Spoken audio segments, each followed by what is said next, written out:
Hello, and thank you for stopping by. If you are a subscriber, welcome back.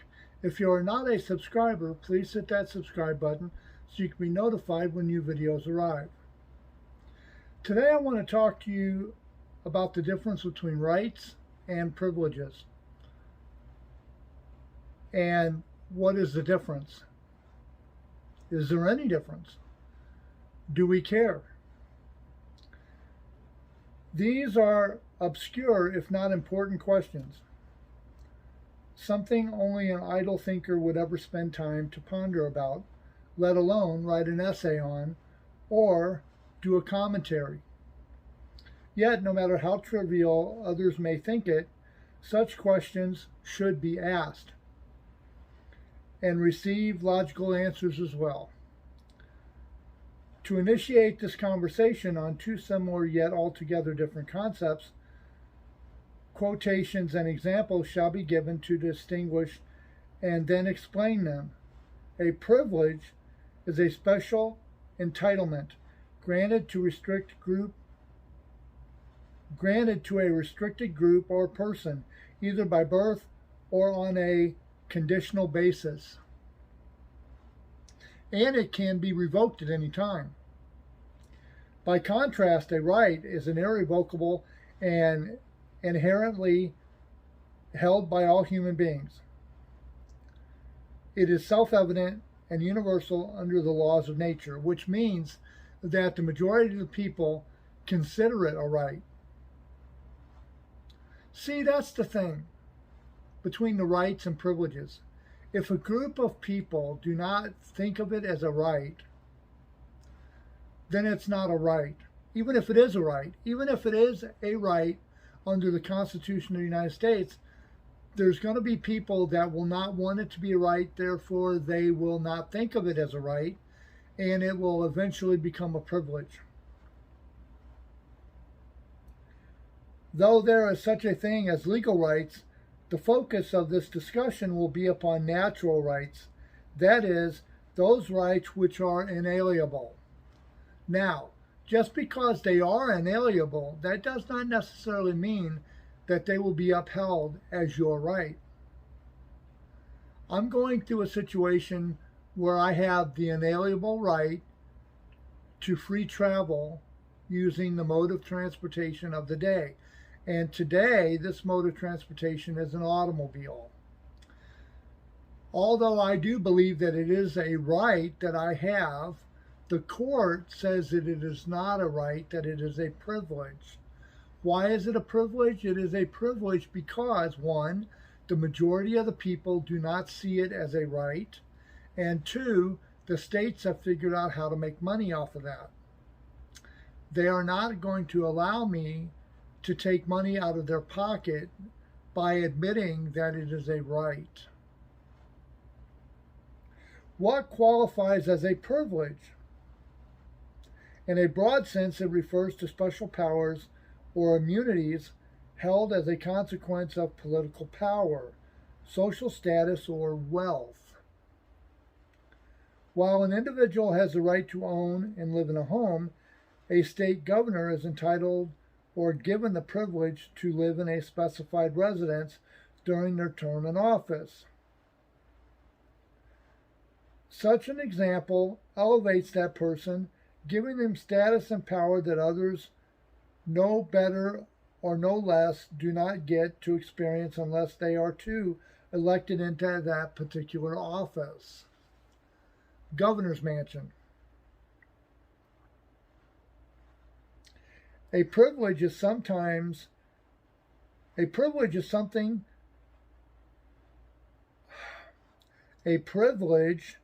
is something a particular individual or group are allowed to do which others do not have permission to do. Since driving is a privilege, and yes, driving is a privilege, traveling is a right. Driving is a privilege because we are granting permission to those making commerce. We are granting them the right to be on our roads. We are granting them the right to make money off of our roads that we have been given And the federal government has given those roads to us, the people.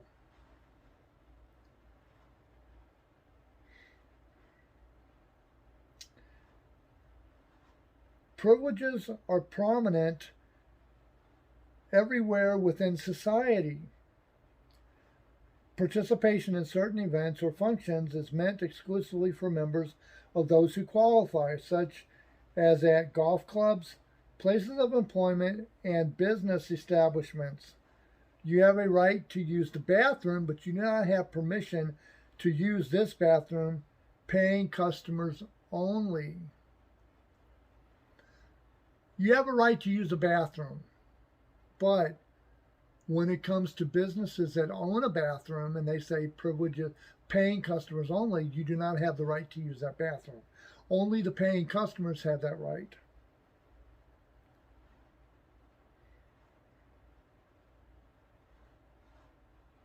So what qualifies as a right?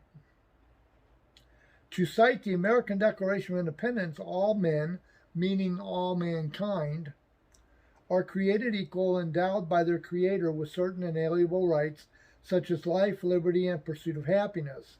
Now, I'm going to get this out of the way. All men are not created equal. Some are tall, some are short, some are fat, some are skinny, some are smart, some are slow, some have a full head of hair, some don't, some have great eyesight, some don't.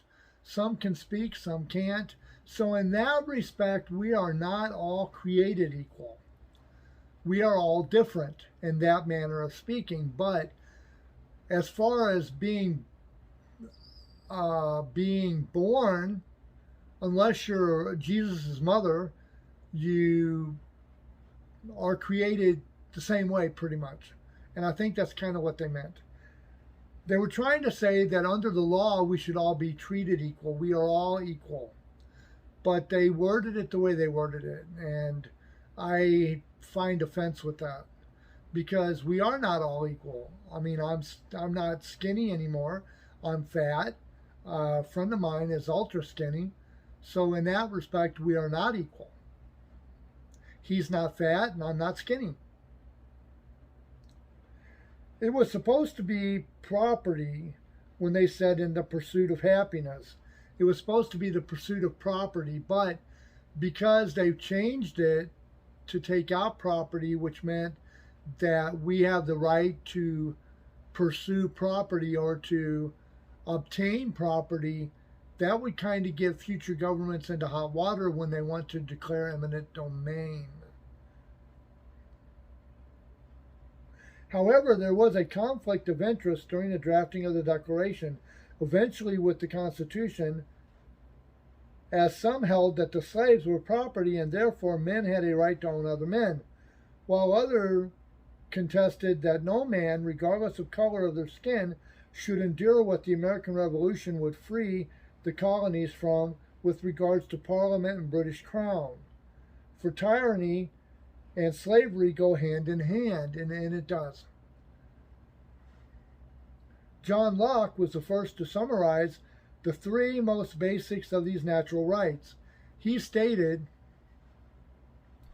that everyone is entitled to live once they are created, that everyone is entitled to do as they please as long as it is not conflict with the first right, and that everybody is entitled to own all they create or gain through gift or trade, so long as it does not conflict with the first two rights. For in order to pursue happiness, one must be able to live how they choose, and how best to sustain themselves and their families. Property, usually referring to land, housing, and or livestock, is the primary and most basic way of sustaining oneself as well as a family. Happiness and property cannot be experienced or owned without life, or rather if one is not living, and life cannot be experienced to its fullest measure if others intrude upon it or interfere with it, which is why life, property, and happiness are so greatly dependent upon liberty. Life, liberty, and pursuit of happiness. A better quality of life while pursuing your liberties a better quality of life while enjoying your liberties during the pursuit of what makes you happy. Liberty itself is dependent upon each individual to defend and maintain it, which is why every person has a right to bear arms, for which to defend their homes, their families, and themselves from any enemy, either foreign or domestic, or even a tyrannical government. It cannot go without saying that the founding fathers of these United States of America purposefully included the Second Amendment immediately after the First to ensure that if no person could speak or assemble peaceably in protest against the government, then the only course of action would be to fight against it, to fight against the government. For no other way can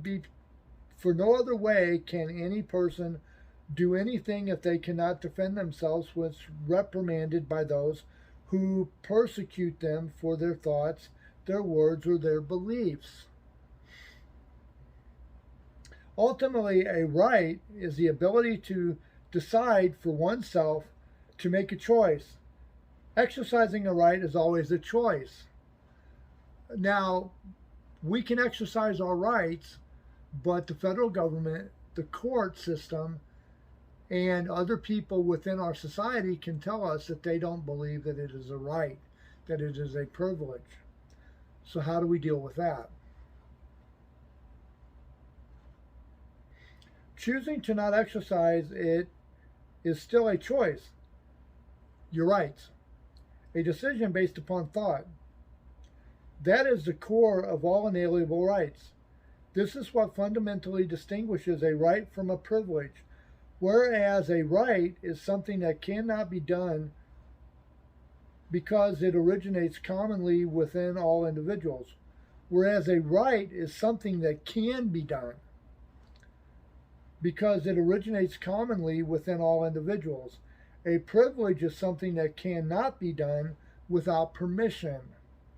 Hence, traveling in an automobile, they have taken away that right and turned it into a privilege by labeling everybody a driver, and over time, everybody in society pretty much has decided that they do not want traveling in a car to be a right. They want it to be a privilege because they have had to get a driver's license.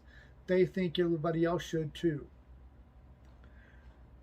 The freedom of speech or religion, of the press, and to peaceably assemble are not privileges. No man, woman, or child need ask for permission to exercise these rights.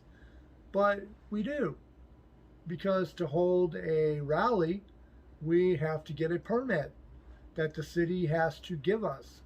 And they tell us where we can go and where we can do these things. So, in a sense, those rights are now privileges. Nor does any government instituted by any collective body of men have the right or authority to deny or circumvent such rights, but they do, because they sometimes will not give you a permit to assemble if they think it's going to cause them trouble. Governments do not grant rights, since governments are a creation of the coalition of men, but rather are meant to protect those rights for all people. Is the confusion between rights and privileges the reason we have such big government? They keep us confused about what is a right and what is a privilege. Things that should be a privilege, people want to be rights. And things that should be a right, people want to be a privilege. What do you think? How do you see your rights and privileges? Do you think the government has the right to decide what we can and can't do? Do you think it's better that they do that in order to keep us safe? Would you rather sacrifice your safety to keep your freedom? Or would you rather give up a little freedom to have safety? Put your comment below and let me know what you think. If you would like to read this. I'm going to try to put it in the description below so that way you don't have to endure this long 15-some minute video. If you like my video, please give me a thumbs up and hit the like button, and also hit the subscribe so you can be notified when new videos arrive. I'm going to leave you on this note. Remember, make tomorrow better than yesterday by doing the very best we can today. Have a good evening, America, and all points beyond.